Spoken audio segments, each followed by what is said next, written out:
Et on commence avec Azra Deniz-Okiay. Vous avez choisi le combat des mouvements de femmes et de personnes LGBT en Turquie. Alors un coup de cœur, mais aussi un coup de griffe, si l'on peut dire un coup de gueule. Avec les images que l'on va voir, vous allez nous les raconter. Pourquoi est-ce que vous les avez choisies?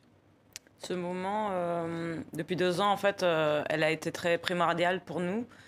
Les femmes et les membres LGBT, c'est devenu soudé parce qu'on n'a pas d'autre solution. Et en fait, chaque année, surtout la semaine de 8 mars, Oui. cette marche, elle est très importante. Et les pancartes et ce mouvement-là, elle doit être complètement Et là, c'était un mise peu par tendu, quelqu'un. visiblement. Il y a eu des Ouais. échauffourées Surtout le 8 mars, le soir, le soir. ça a été gazé à la fin et c'est une marche pour être femme, en fait. Et à la fin, ça devient vraiment systématiquement violenté depuis 3 ans. Des coups de Ouais, gaz lacrymogènes contre des manifestants pacifiques. voilà. Le coup de cœur à présent de Valentin Noujaïm, le livre L'Apocalypse arabe de la regrettée Etel Adnan, édition Galerie Lelon Co. Pourquoi ce coup de cœur?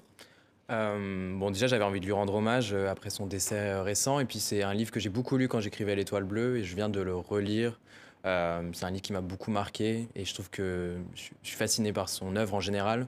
Et puis, dans ce livre, je trouve qu'il y a quelque chose d'assez fascinant, puisqu'en fait, elle cherche à créer presque un alphabet, une langue à elle, en mélangeant de la peinture, des symboles et la langue qu'elle utilise.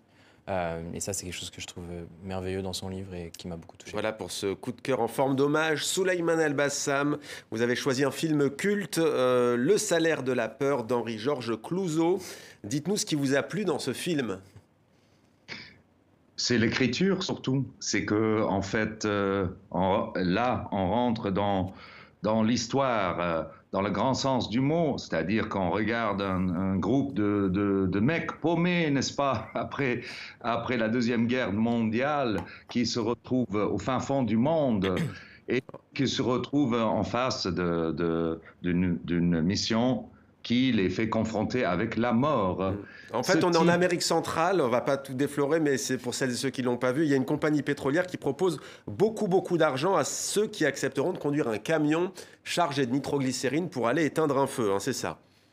C'est bien cela. Et puis, vous voyez, j'ai revu ce film récemment. Hmm. J'étais très marqué par certaines images qui me semblaient absolument visionnaires, dans le sens où tout ce qui est lié donc à la pétrole et à l'idée de la pétrole et ses feux et tout cet inferno que présente Clouzot avec des performances merveilleuses, évidemment, de ses acteurs, c'est très visionnaire. On retrouve ces images chez Herzog quand il va reprendre la chute des effets de la guerre au Koweït en 90, quand Saddam Hussein met à feu les puits de pétrole.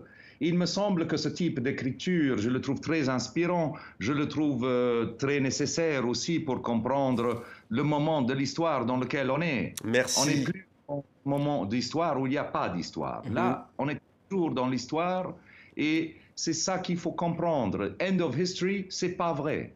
La fin de l'histoire, ce n'est pas vrai.